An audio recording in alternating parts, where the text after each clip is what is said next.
one of the most fascinating things, and I do not know if it's directly attributable to you, but it's attributable to the field, is the difference between emotional jealousy and sexual jealousy and how it manifests differently in men and women. Could you take 5 minutes and explain this idea to me? Sure. Yeah. Yeah. So this stems from the fact that fertilization occurs internally within women. And therefore, that creates a problem for men, our ancestral men, of paternity uncertainty. So some cultures use the phrase mama's baby, papa's maybe. Women are always 100% sure they're the mothers. Men can never be 100% sure. And so what that means is that men's jealousy should focus very heavily, is predicted by evolutionary logic to focus very heavily on the sexual components of an infidelity. Women, if her husband sleeps with someone else by itself, that doesn't jeopardize her maternity certainty, but it could jeopardize her loss of resources and commitment that could get devoted to another woman and her kids. And so women tend to focus on the cues to that long-term diversion, which is emotional, and that's why. So when a woman catches a man cheating, her first question typically is, "Are you in love with her? How do you feel about her?" Whereas men's first question is, "Did you have sex with him?" So yeah, they focus on. Now, both are important to both sexes, but they tend to focus on the sexual versus emotional.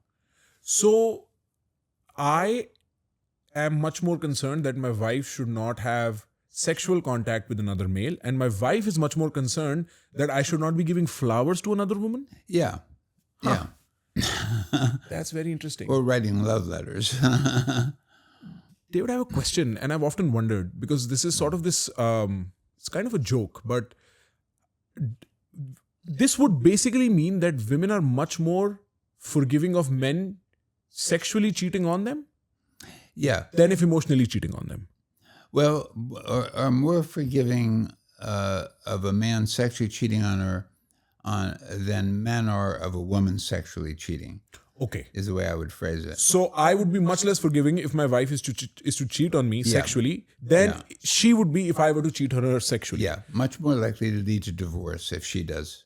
Yeah, but if my wife cooks a meal for another man or buys him flowers, it's not. I mean, I don't like it, but I don't feel jealous about it. Right. But she will. Yeah.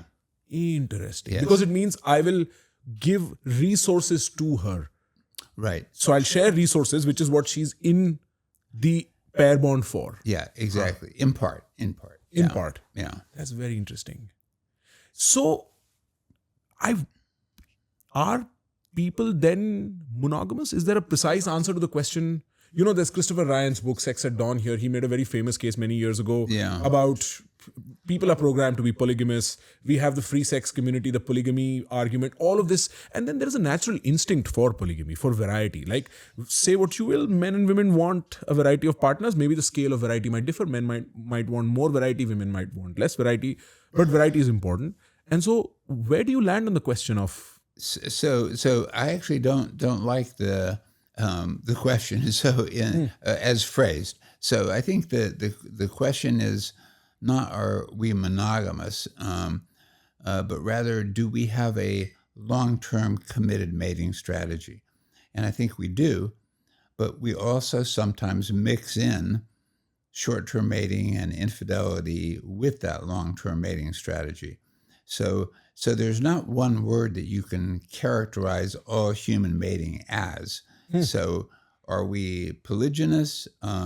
Well, we have that in our repertoire, but we don't have, this is why I think Ryan is totally wrong. His view of a kind of sexual free-for-all is wrong, in that we do have this long-term committed mating strategy, which, as I said, is somewhat unique to humans. In the primate lineage, it's totally unique to humans. And so I think he really overplays or exaggerates this kind of infinitely promiscuous mating of our ancestors, which never was the case. and isn't in any culture. My characterization of what humans are to that question is, if humans are monogamous, then they're monogamous with a polygamous fantasy. And if they're polygamous with a monogamous fantasy. It's kind of like this complication where what my preference is, I'm happy with it, but I wish there was a little more to it always. That's how humans mate. Yeah, right. So the grass is always a little greener on the other side. But scientifically, there's no way of knowing if we are monogamous. There's no answer to that specific question. Well, I can say that if you're trying to use one word to characterize all of human mating psychology, that would not be the right word. You know, do we have monogamy within our repertoire? Yes, we do. But we also have polygyny, because we know that historically 83% of cultures were polygynous. So meaning man takes more than one wife, typically only 2 or 3 for high status men.